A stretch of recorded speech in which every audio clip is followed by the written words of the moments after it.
I'm going to first combine topics 1 through 3 all in the same video, only because it's useful to talk about what inflation is before we start talking about specific situations in specific countries. So let's call this, what is inflation?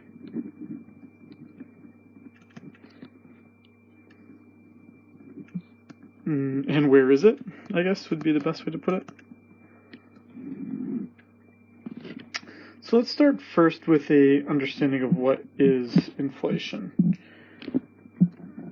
Inflation. It's the general increase in prices.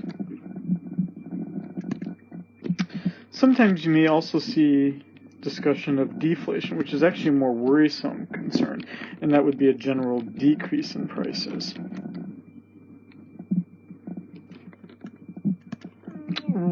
It'll become a little clearer why later in a few weeks, why we care a little bit, why deflation is much more worrisome. But generally the idea is that most of the things that people buy are changing in price. Sometimes those things are going up, sometimes those things are going down. Okay, so most of us are generally aware that prices are increasing. In general, in the U.S. over the past 30 years,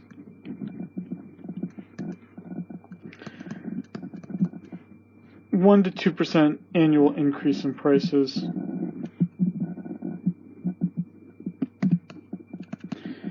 And if I look, just do a quick search here, that I'm just doing a very quick calculation here.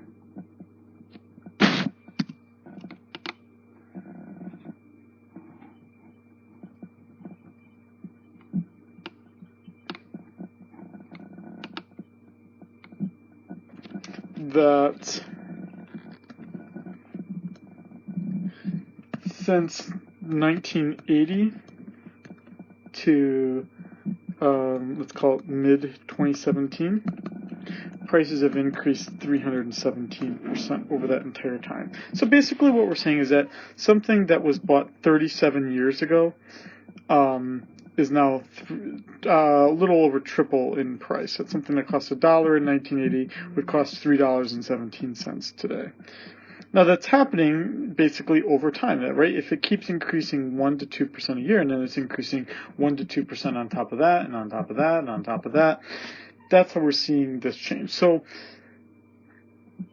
it is significant, because what we're then saying is that as you are, when you're making decisions about when to buy things, it's true that prices increase over time, and that in 37 years, when our parents and our grandparents all complain about how things are more expensive today, they're not just too nostalgic, that there really is something going on here in terms of how prices are changing over time. Now, when it's only 1 to 2% a year, you're just not thinking very much about it. You're only kind of seeing it at the very end. Now, so most of us, right, unless you're over 37 years of age in our class, you don't really have a good understanding. Now, I say that, and I picked this year of 1980 because slightly before that, the inflation rate in the late 70s in the U.S. was 10 to 12 to 13% a year. So it was obviously quite a bit more dramatic. Today, we see much higher prices in Venezuela. Right now, the inflation rate, I'm just doing kind of a quick search here. The inflation rate today in Venezuela is, I'm just trying to get a quick sense of what the inflation rate is here, is that it is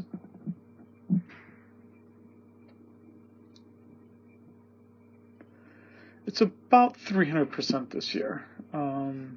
which would be quite a bit.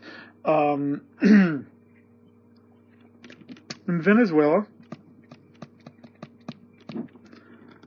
whereas $20 equaled 629 bolivars, that's the Venezuelan currency. Today, $20 will get you 195,755 bolivars. Now, this is what's useful for understanding why we should care about inflation, is that inflation represents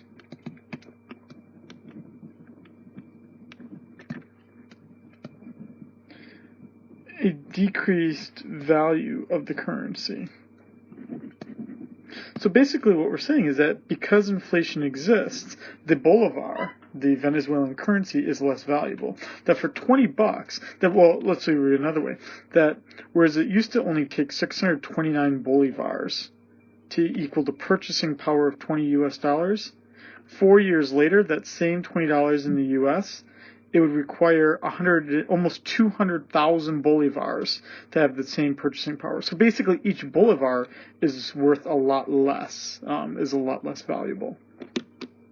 So that's why, in general, we should care about these things. Now, what do you end up having to do to control inflation?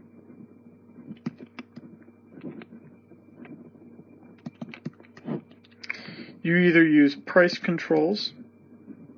So in Venezuela, they could say that prices can't go up by a certain amount. Or alternatively, what they do is they create a black market. That basically places run out of things, and you just go and you say, find it on the streets, basically, and you'll get the product that way. So you see, and this is Venezuela's example, but it happened in Zimbabwe as well. What causes the problems in Venezuela and in Zimbabwe that cause these issues is inflation is generally caused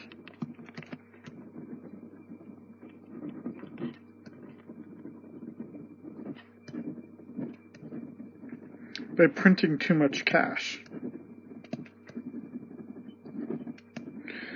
So we haven't really gotten into this too much yet. We will in a few chapters here, but essentially what we see here is that the central bank in a country controls how much currency exists, how much cash is printed. And if more cash is printed, then if there's more cash printed, then each dollar or each amount of the currency becomes worth less and less. And that's what you see, is that in countries where there's a lot of inflation, they printed too much cash. And then the only way you can reduce inflation is by reducing the amount of cash that exists.